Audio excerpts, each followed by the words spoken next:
All right, it is 3:30, so we're going to go ahead and get started.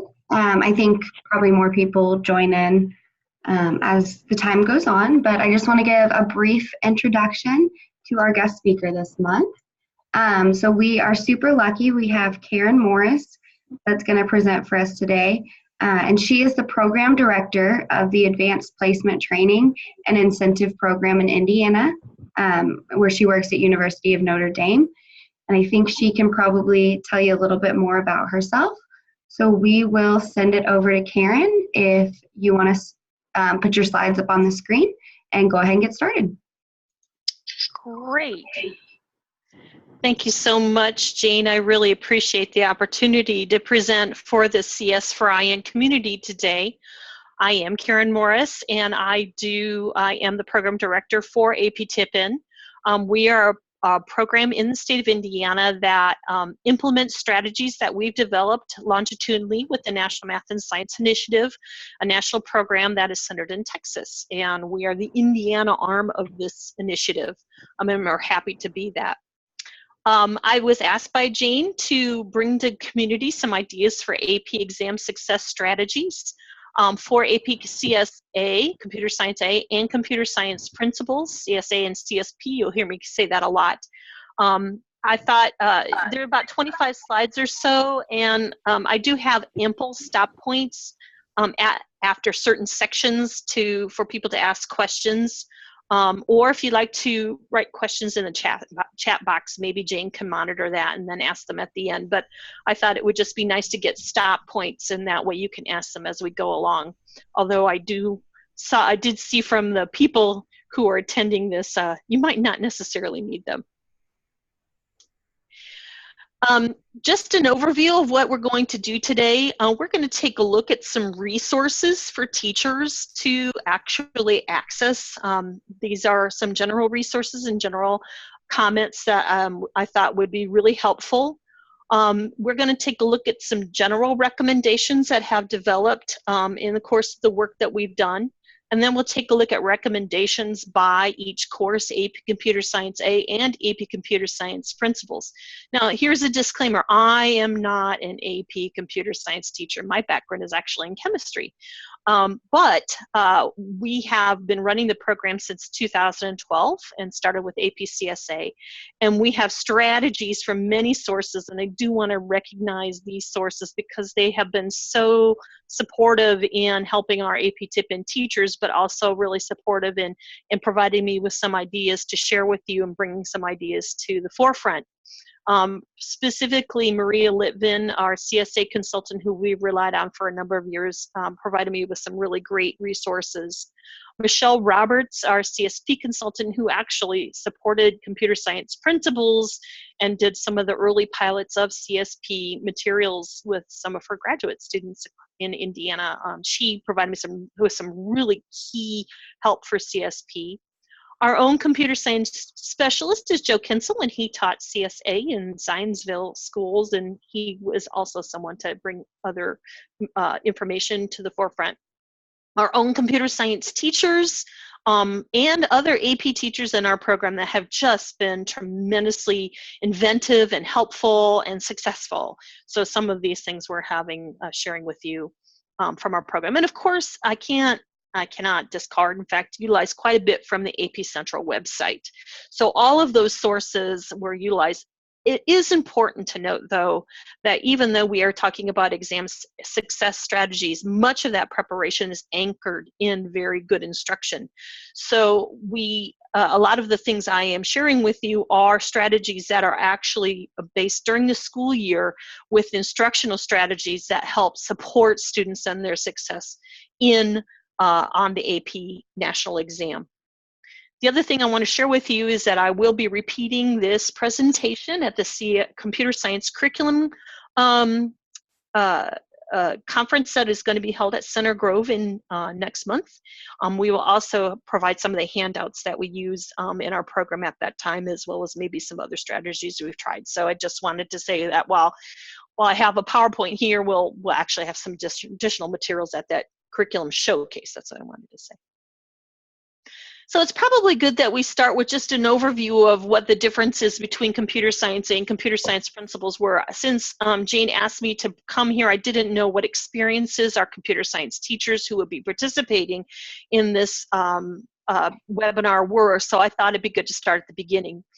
Of course, we know that Computer Science A is a fairly much a traditional AP course, and that it has a key curricular focus that teachers, when they submit their syllabus through the audit, they have a work on problem solving and object-oriented programming in their actual syllabus during the course of the year in the programming language of Java. And that assessment, yes. We are unable to see your slides. Have you shared them yet? I'm so sorry. Yeah, I have actually. Okay, I don't think anybody is seeing them. Are you sharing your screen? No, hold on. Okay, yeah, that bottom green that says share. I did not even realize I didn't hit that button. You're totally fine. Perfect, thank you. All right. Okay, so there we go. My disclaimer. Right now, computer science differences. And that assessment experience on the Computer Science A course, of course, is a typical AP multiple choice and free response questions and the national exam dates. Computer Science Principles, on the other hand, is a curricular focus that focuses on big ideas, including programming, and there are lots of programming languages that are actually utilized because it's very dependent on which curriculum or which program the teacher decides to follow in implementing their course. The assessment experience, the national exam, is just a multiple choice exam. And of course, you have 2 performance tasks, an explore task and a create task that are administered by the teacher. And then of course, the students submit digital artifacts. This is very similar to what is done with AP, the other performance program that they do. One of the things I want to mention is how these are scored and the weights of the scoring. If this is important to you or your students, you should be aware that the assessments for Computer Science A, the multiple choice and the free response questions, are equally weighted, where in Computer Science Principles, the multiple choice exam is 60% and the performance tasks themselves are 40%, weighted at 24% for create and 16% for the explore task. I think it's really helpful to begin knowing these differences and to know how these tasks are weighted in terms of scoring, just so students have an idea of the time they need to spend on this. And this is directly from the College Board, so this is information that should be pretty well known to you.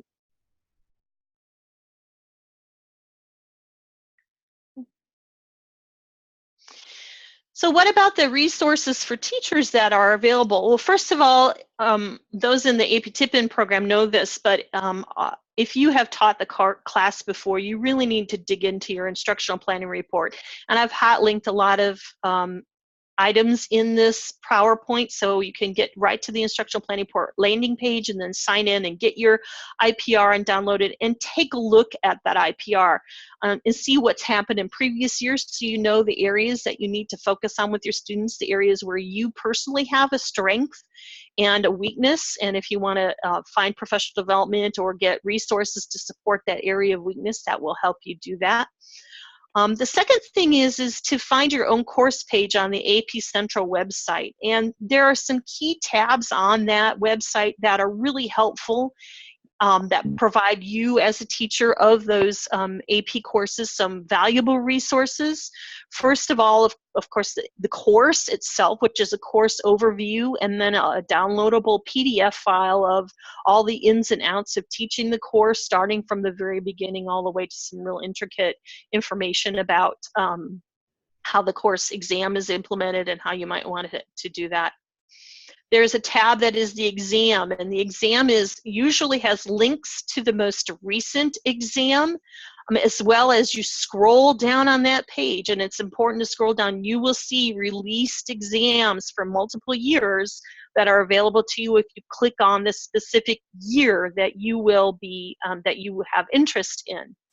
One of the things on the exam page that I've always found very, very helpful is the Chief Reader Report. So as you click on each exam, generally in the middle or buried into some of the descriptors of the FRQ components, free response question components, or the task components for the computer science principles people, is a Chief Reader Report. And that, if you pull that out and read it, it will give you some valuable tips and hints that the reader has summarized from the most recent or that year's specific reading. Things they saw that students were forgetting, things they saw that were done incorrectly or inefficiently, and the comments about what the moves teachers may make to accommodate all the changes for those. So the Chief Reader Report really is a valuable piece of information. I think a lot of teachers forget that is up on that site and helpful to them. The third tab that I thought was really helpful is the Classroom Resources tab. One of the things, there are listserv communities for each AP course that is offered, and those listserv community links are on that Classroom Resources page, but there are also curriculum modules that have been posted there as exemplars for you to try and use. Some of them have links to sites that provide supportive materials that are open source, that is free. Of course, we always love free resources. So the Classroom Resources is the third thing that I would do if I was starting or even teaching the class, to make sure I kept an eye on. If I'm not on my listserv community and have frequent postings to that, then I'd go to the Classroom Resources frequently and take a look at the materials that have been posted there, because they do get posted fairly regularly, although on a schedule. And the other teacher resources, for AP Tip-In across the state, we've had teacher network meetings that are free to any AP teacher who wishes to attend. That is in math, science, and English, and there's our link to our website. Our teacher network meetings, we have been generally centering our CS resource meetings in the central part of the state, hosting those sessions live, but we do have the opportunity for you to zoom into a meeting and do it while the meeting is going on, so you can actually sit in on your computer. We set that up for the school. So if there is a computer science opportunity you wish to take advantage of, please let us know that you'd like to attend our teacher network meeting, but you can't attend in person, you'd like to zoom in. Our next one will be held in April on the 9th at our central location in Indianapolis at Speedway High School. So that's where our next CSA and CSP event will be held. However, for this month, for our third series of sessions, we have actually been able to contact Gina McCarley, a CSP teacher in Alabama in the CS for Alabama program. She is going to be running our CS Principles session tomorrow evening, January the 24th, and you are more than welcome to join us for that session. We will actually just be discussing tasks that you may be working on this year, if you're looking at the create tasks, so things you may be doing to support your students, as well as answering any questions or giving you more tips and hints for preparing your students for the AP exam. This will be 6 p.m. to 8 p.m. Eastern time, and I have the link embedded in this PowerPoint, and Jane asked if I could share the PowerPoint with everyone, if I'd be willing to do that, and I said, absolutely, and then you have the link to be able to go and join that Zoom meeting. So, so far, are there any questions about the teacher resources that I have shared with everyone?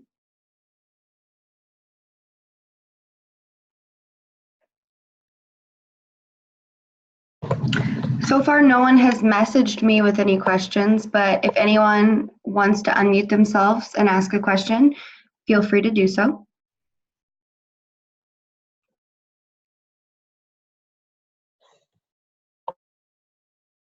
Okay, great. Well, if you wish to ask anything at the end, I'm always happy to try and answer them as best as possible. We're going to go on to the recommendations next, and really part of these recommendations is just some good test-taking strategies that I have developed over the years at the University of Notre Dame. There's, again, nothing new, but I think this information is good to review with you and for you to review with your students. One of the things that we've seen for our in our program is that students really need to practice with the test items, and this is really, really important that they get early practice. If you're not already practicing with test items with your course, you really need to be doing so now. It really gives them an idea about how the College Board phrases their questions, that lingo that they use. They may know the answer, but they may not know it in the way that it's been phrased. So they really need familiarity with using College Board questions in an authentic setting. This is really helpful for them.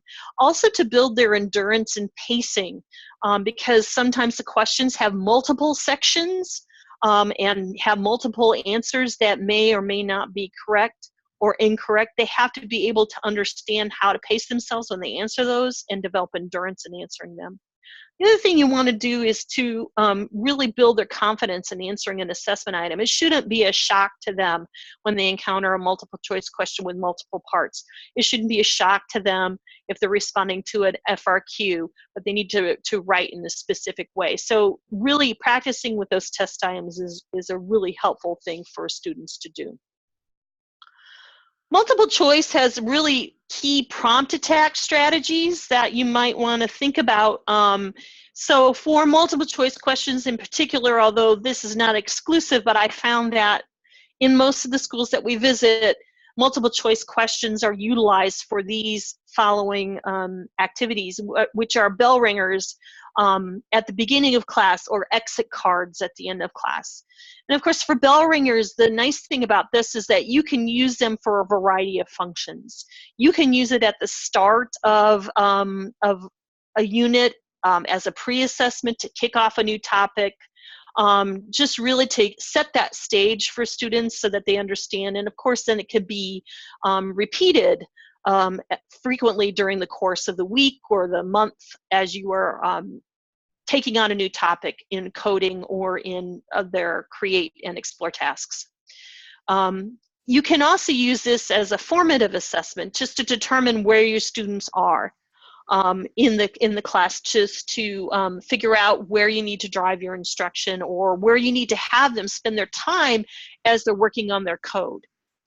You can do bell ringers in timed or untimed. I think it's important that they learn to do a multiple choice in 30 to 45 seconds because they're going to have 50 to 60, maybe even 70 multiple choice questions that they need to get through in the period of time for their exam. So it's good to have them timed so they kind of get a pacing on that and they can start to use their own strategies on multiple choice to answer them. For exit cards are really great for quick check for understanding. So you could frame an exit card. A lot of times when I go to some classrooms, they use sentence stems for completion. It's nothing that you want that's going to be very time consuming, but something that you want to know that students understand. So if you have, for example, in multiple choice, the choice between A and B answer on their multiple choice question, which one would be better? You can use that for a quick check for understanding, or again, as formative assessment, which you can use to determine where to drive your lesson plan on the next day. So those are really great strategies for multiple choice just to remember moving forward. Now for free response questions or explore create tasks, these other strategies are more, that take a little bit longer to do. One of the things that I like to say is that we could try doing assessment in pieces. And while you could do that with multiple choice, really FRQs or explore create tasks might be better loaned to this component, where with a partial assessment that students individually or in groups complete a free response question or task that you actually start for them. So you are giving them the model on which they develop and then releasing the responsibility to them to finish the task. And you can actually do this at the beginning of a year. You can do a full assessment question with them, and then you can do 3/4 of it and then 1/2 of it, releasing responsibility for them to answer it. So this is one way to do it. Something else you might want to try is students individually or doing it in groups.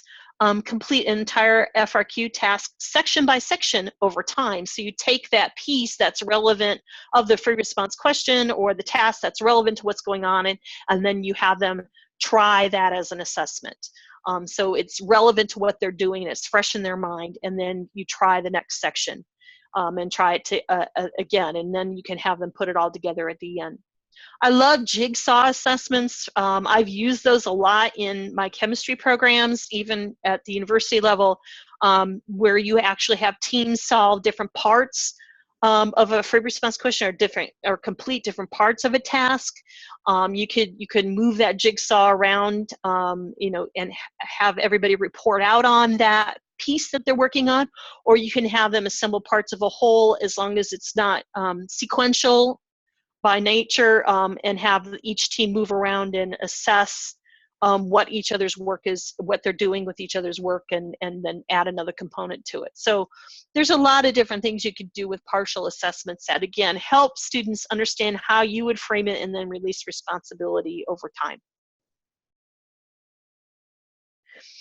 And then finally, a peer review. And this is the strategy that we developed with our program that has really gotten good legs and really great results when we do use it, where we use exemplars, high score, low score, mid score, to train students to become AP readers and to score a free response question or actually score a task. So this is actually done mid to late year as you're heading into the AP exam time, where you can provide a free response question or explore create task component to score based on the exemplar that you provide.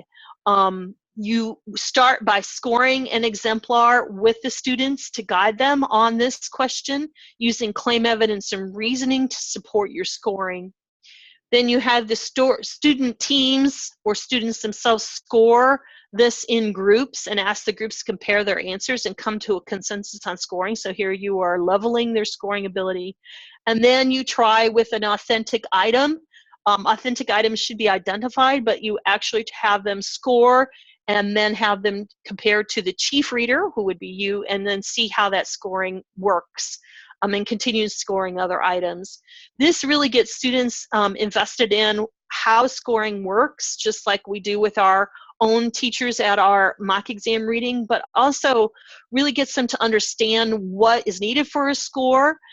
So a lot of things you'll hear from the students is like, I wish they would have written this a lot more clearly. I can't read what they wrote, which is really important, especially for CSA, because they do write code. So writing clearly is very important. But then again, it's also important so they're attuned to the type of writing. So, oh my gosh, I wrote, a 500-word paragraph when only 50 words should have sufficed. So it gives those ideas that, what is necessary for answering a free response question or developing an explore create task, to be pithy, to be clear on this. So those are some strategies you might want to try for implementing questions. One of the questions you might have is, where do I find good questions? Well, the College Board website has a tremendous wealth of questions. The course and exam description document, if you haven't downloaded that for this year or even previous years, always has sample exam questions. And there are also answer rubrics, student answers and rubrics answers for scoring embedded in that document. So downloading that document will give you a really nice resource of at least one question to answer. And then you also have the exam tab. And again, underneath the exam tab, there are released exam questions, some of which have rubric answers that you can utilize for your program. So having those course exam questions are really, really helpful. Those are free resources that you can use and should use. And in fact, I should mention, starting in the 2019-20 school year, teachers of AP courses that have their courses audited and are on the College Board site as having that course at their school will be able to have access to all released exam questions, both multiple choice and FRQ, starting in the 2019-20 school year, and you will have a dashboard with which that you could actually administer exam questions, quiz questions, track student success, and help your students to wrestle with this and utilize those questions during the year. This is going to be a great resource for all AP teachers, but particularly for CSA and CSP, because these courses are so new, and really could utilize those materials in your class during the school year rather than wait at the end. There are other resources, and these are ones that are cost a little bit money. Of course, our mock exam reading, we do have a computer science and computer science principles mock exam reading. You are more than welcome to join us. This professional development is available. We are registering teachers now. It will be held at IUPUI on March the 11th, so you're more than welcome to join us if you wish. Some teachers have found their website, Albert, it used to be called Albert.io, but it's now just called Albert, to be a really great resource. I know that there are some questions on there for free, but really Albert is a cost site if you really want to dig in and use it and have your students use it. One of the things I think is happening with Albert is that College Board's own dashboard may replace some use of Albert, but they do have a lot of really great questions. A couple of books that were recommended by our consultants, Always 5 Steps to a 5, are really great book resources. Michelle Roberts particularly liked the Computer Science Principles Crash Course. She felt that was a really great resource. So these kind of resources could be really helpful to you in implementing students wrestling and getting practice with test questions. Do we have any questions so far on this first recommendation?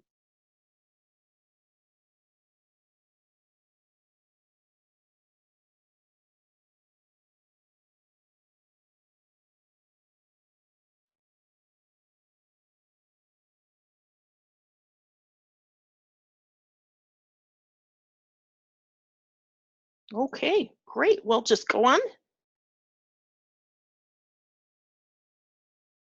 All right. So my second recommendation is that students need practice outside of class time. Really, for any student to be successful on an AP exam, you really need to have them practice outside of the class. This is what we found in our program to be, have really great support in terms of their learning, but also help them to assess, if they don't know the content, how are they going to be assessed on it well? So what are some strategies you might want to try to give them more practice? Well, first thing is giving them time outside of your classroom, time that you might have a little bit more control over. We have one teacher who is always at school in the morning, so he designates one day a week each month to be a coffee session morning, where he will be there a little bit earlier. I think he gets there at 7:15 and school starts at 8:05. And he has a coffee bar set up, and students come in and they can ask him any questions about what is going on in the class, do extra work, just give them an opportunity to work together. He does a little structured tutoring during that time where he targets support to specific students and ask them to come to his coffee sessions. So really that has been his time where he's felt he could really impact student learning, because they come in the morning, although they may be dragging with a little jolt of coffee, they get going. During school, we have a number of schools in our program with built-in success periods. Some of these schools have actually went ahead and developed AP tutoring during the success periods, and teachers will designate specific days of the week for AP tutoring in the success period. East Chicago Central High School has really developed a phenomenal success period practice where they have their success period built around their lunchtime, and students are free in the extra time to go and pursue any extra work they need to do, go to the guidance office. It has to be productive time. So a lot of them will, in the AP classes will go and visit their AP teachers for extra help during that time. It's just really been a terrific opportunity for their students to learn about managing their own time and becoming successful. So success periods have really helped. After school, I know a lot of schools have detention places. And they have designated their after-school help time as detention time, not because kids are in trouble, but because it allows them to take their activities bus that happens at the end of the day home. So it gives them more time after school. So this quote-unquote detention is actually the extra time where they have students make appointments to go to detention and get extra help with their AP course, and then take the activities bus home, which is a later bus time. And of course, weekends, a lot of teachers designate a lot of weekend time or weeknight time, and making a destination site. At Eastern Green High School, one of the teachers actually has a destination dinner evening where kids have a potluck, they bring in food and they share and they work on their AP work. A lot of teachers do Starbucks destination sites, so they actually work on a Saturday or a Sunday for a couple of hours at a Starbucks, and kids sit down and they work together. So this time outside the classroom is really, really helpful. Getting the kids to do this, well, you do need to incent them in some way. We find food is really a great incentive. I know that candy is very helpful and liked by a lot of kids, pizza, donuts, whatever, coffee. How can you fund this? Maybe pitch in. Some schools I know have concession money that they use for various activities. You might want to see if you can tap into that, or find a business you might want to support this this endeavor, especially one if you have a business that is heavy into technology or computer science, that you might want to ask them to support that. Then they could actually have a named event. Another incentive you might want to try is score relief, where you can incent this type of work with extra points or drop bad grade. So extra points on a quiz or an exam, or drop bad grade, or some way to relieve a bad score. Or maybe you can actually have special projects after national exams. This is really a great opportunity for service learning, and with the change to the AP, or excuse me, to the graduation pathway certificates, if you can set this up and send your students to actually do a service learning project which has a little more benefits, and after the national exams you have that time to be able to do it. One of the things we did find, though, even though students need more practice, cram sessions that happen 1 or 2 weeks before the national exams really have minimal impact on learning. This is something that we've learned over time. You know, and students do a lot of cram sessions, but really, if you're talking about long-term learning and wanting students to actually remember this, you know, they may remember a couple of concepts for multiple choice questions, but really cramming things in for an FRQ or a create or explore task really is not the best thing to do for them. Any questions about the second recommendation?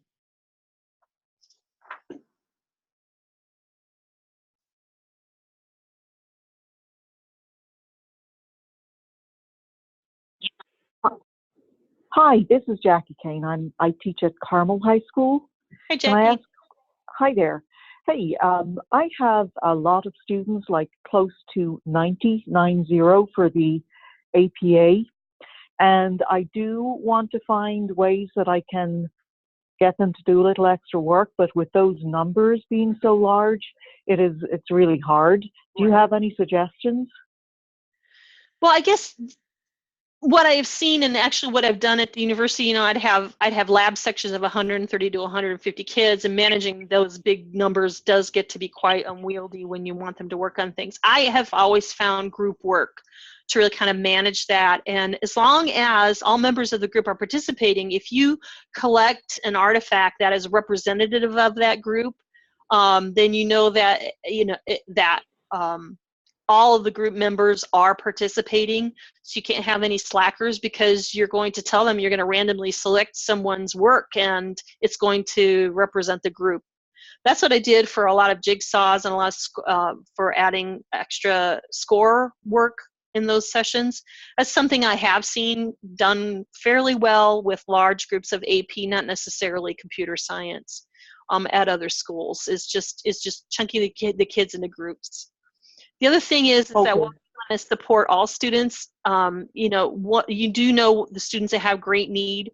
So if you just target specific students, because really students are going to get a 5 or even a 4 are the ones that don't need a whole lot of help, but we really want to move our 1s, 2s, and 3s up, right? So those are the Right. ones I want to spend a little more time with compared to the 4s and 5s. Okay, so divide them up into groups and then give them. Yeah, that would be my best recommendation. Okay, all right. Thanks so much. Yeah. Good question.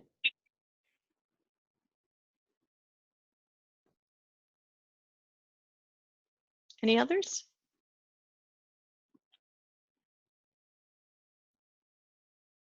Terrific. Let's move on to recommendation number 3. I really spent a lot of time on multiple choice because I really think those can trip students up, multiple choice and prompt attack strategies. One of the things that, the first thing that really we need to focus on is getting students to take the time to read. I think they get so tied up in the fact that they are timed on this test, they really don't carefully read the question before they move on to the prompts needed to, or the code needed, because sometimes there are hints and tips in the question themselves that will help with framing the code or answering the question. So taking the time to read, to have them slow down and read that. And the other thing is they also need to take time to read the answers, because with prompt attack, one of the things you want to do is to figure out which answers can be eliminated quickly. And you can cross those out so you know not to use them. That way, if you are a little bit shaky on the concept or you aren't quite certain, it gives you a better chance at answering the question correctly. And remember, there's no penalty for guessing. That is one key thing. Unlike when I took the SAT, if you guessed, you got fractions of points taken off. Well, not anymore. There is no penalty. So really, it does behoove you to read things, eliminate, and then guess as best as possible. Another recommendation on prompt attack, if you have multiple options on questions, working from the answers will really help you, especially if you can eliminate one of the choices because you're sure they're not going to work. So that will help you with your answers, because if you know that definitely not 1, I'm not sure about 2 or 3. If 1 is in any of the answer foils, then you can eliminate those right away. So it's important to actually do that. Okay. Having students to take 2 minutes. So this is one of the things I always tell students to do when they took their multiple choice questions. Do a quick read through of the entire exam. Just take 1-2 minutes to look and mentally mark or circle the questions that you really know well. And answer those questions after you do your survey right away. Because when you answer them, you start to build confidence. And when you build confidence, that eliminates the pressure and allows you to support recall a little more effectively. You go on to those questions that you don't know as well, and then end with those that you don't know at all. So question order is really no indication of difficulty, and you may find by the end of the exam, easier questions are there rather than at the beginning. So that prompt attack is really, really helpful in terms of multiple choice questions. Again, a strategy to utilize for that. Any questions about multiple choice? I might have too many stops in my presentation.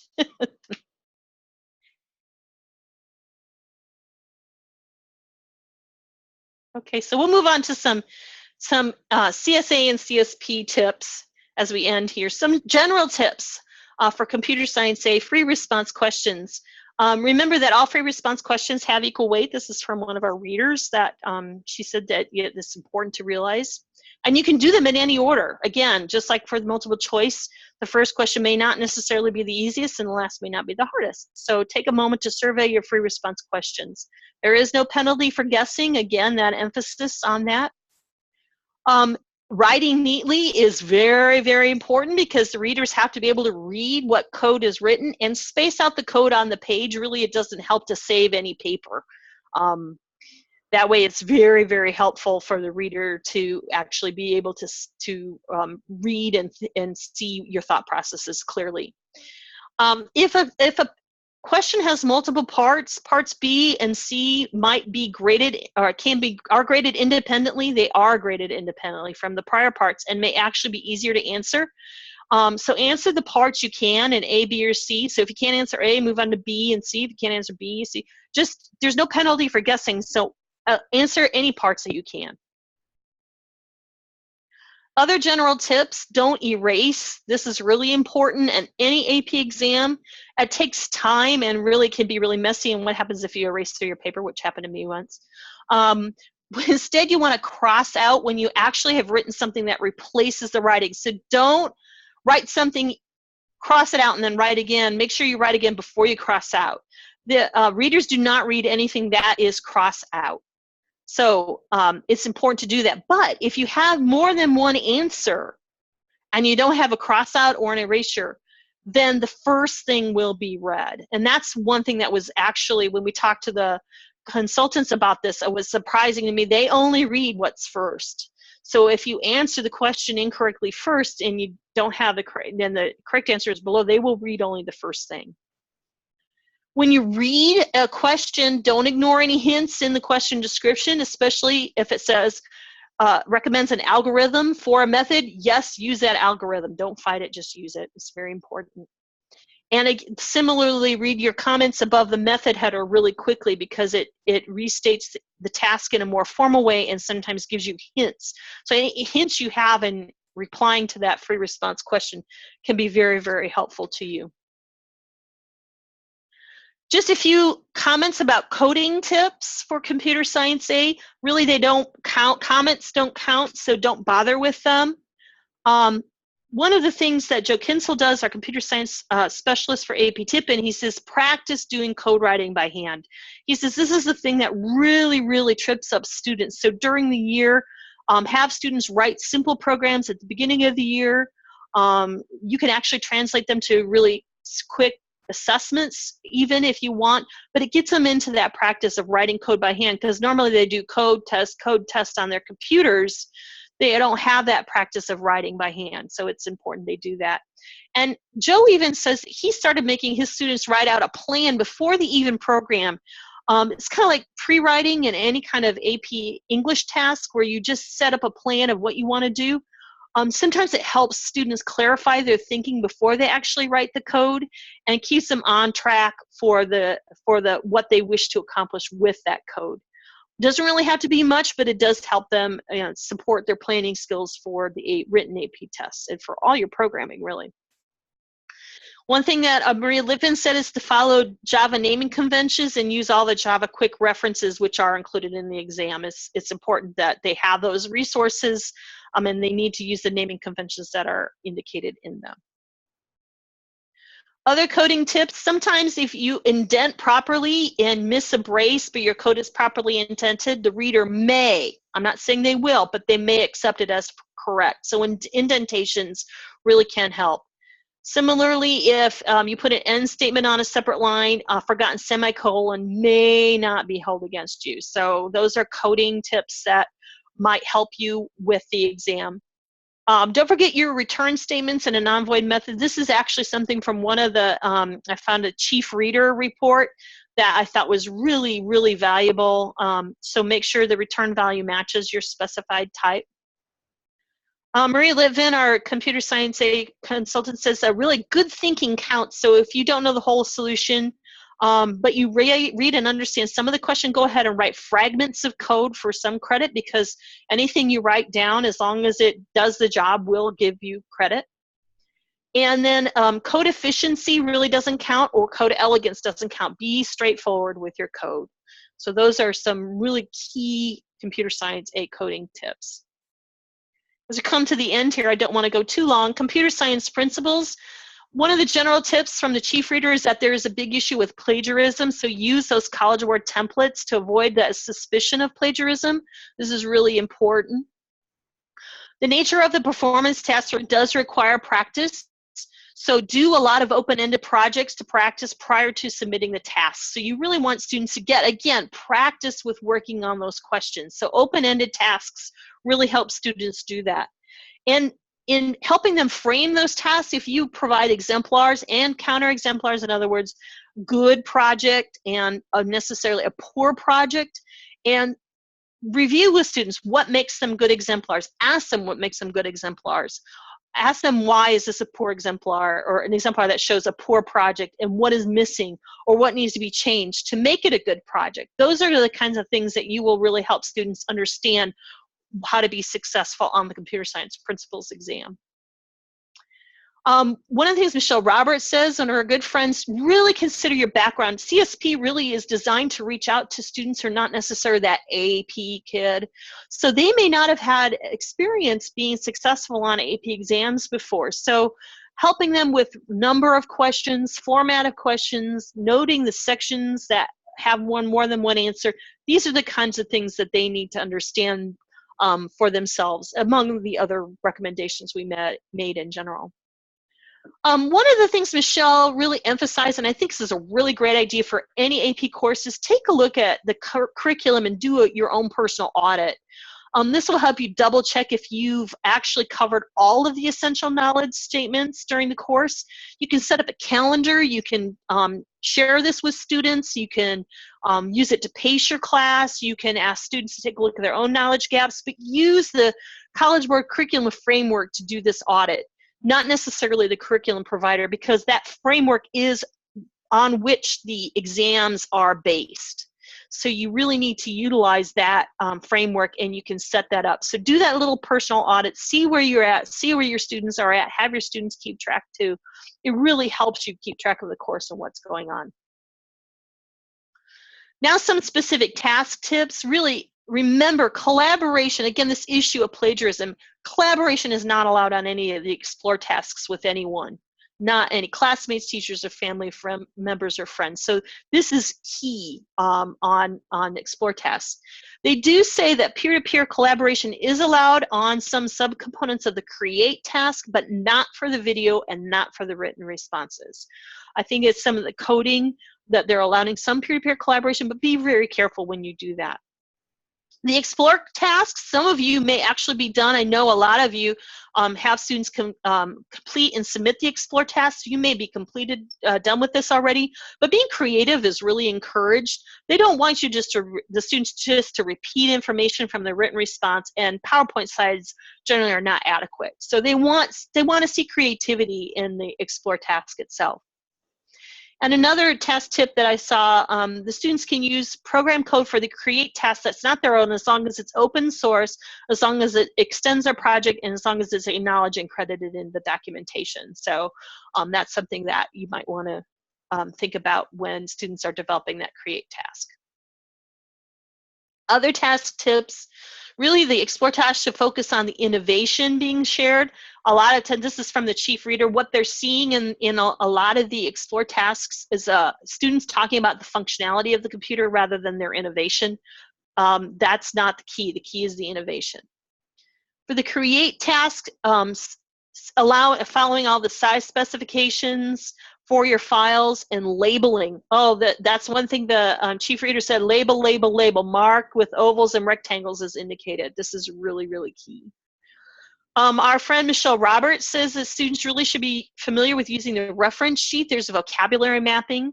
Use iteration instead of loop, selection instead of condition, procedure instead of function. That vocabulary mapping can be really helpful. And remind your students that subscript number begins at 1 instead of 0. And that's a 0, not a letter O in this slide. And finally, Michelle shared with us a few things. Programming questions are really based on neutral notational script. That's necessary because of all the different programs that are utilized. So give your students short programming exercises so they become familiar with that notational script in which their programming is to be tested. Michelle shared that Beauty and Joy of Computing, which uses snap coding, has a new resource that gives students experience with programming in pseudocode. Dan Garcia from BJC has actually developed this. It's a first release tool, and they are going to continue to develop this and include sample programming exercises using pseudocode language, and there's the tiny URL for that. So feel free to access that, Michelle said, and you should be able to use that with your students to help them, especially if you use Snap or BJC as part of your coding work. Okay, I just slammed you guys with a ton of information. I don't know if there are any questions, but I'm always happy to ask them or answer them if I can. Sorry.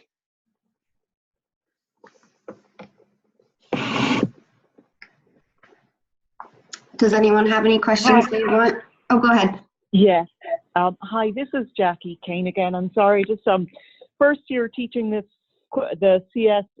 APA curriculum, and I did have a question on the free response. Suppose a student uses a variable and forgets to declare it, are there going to be points taken off for that? You have to remember, Jackie, I am not a CS person, so I can't answer that, but there may be someone in our group who might be able to answer that. So otherwise, if you send me that question via email, I would be happy to, or in the chat box, I would be happy to ask our consultant, Maria Litvin, on that. So any CSA people? Okay. I'll email you. I do have another one question about the create task. As teachers, are we allowed to give the class a section of code for them to use? That's a really good question. Michelle, are you still on, and would you have an answer for that? Hi, can you hear me?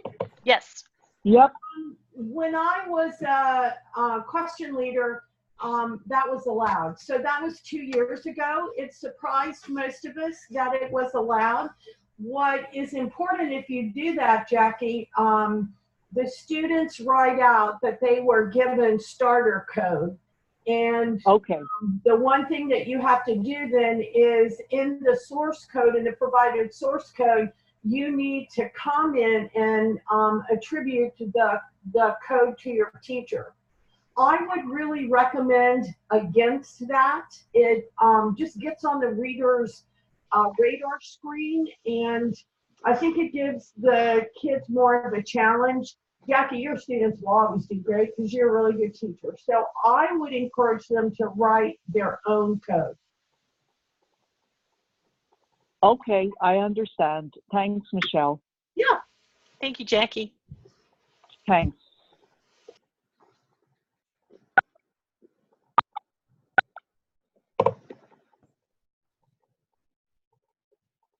Any other questions?